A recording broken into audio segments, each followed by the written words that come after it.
രാവിലെ 8 മണിയോടെ ആദ്യഘട്ടത്തിൽ എണ്ണി തുടങ്ങിയത്. രാജ്യം അടുത്ത 5 വർഷം ആര് ഭരിക്കുമെന്ന് മണിക്കൂറുകൾക്കുള്ളിൽ അറിയാം. 11 മണിയോടെ ജനവിധിയുടെ ഏകദേശ ചിത്രം വ്യക്തമാകുമെന്നാണ് പ്രതീക്ഷ. 7 ഘട്ടങ്ങളിലായി നീണ്ടുനിന്ന തെരഞ്ഞെടുപ്പിനൊടുവിലാണ് വോട്ടെണ്ണൽ നടക്കുന്നത്.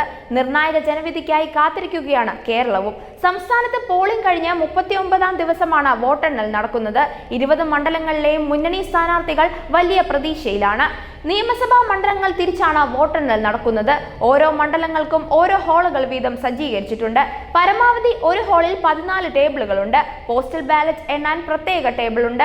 പോസ്റ്റൽ വോട്ടുകളും തപാൽ വോട്ടുകൾ എണ്ണുന്നത് പോലെ റിട്ടേണിംഗ് ഓഫീസറുടെ മേശയിലാണ് എണ്ണുന്നത്. 12 മണിയോടെ അന്തിമ ഫലം വരും.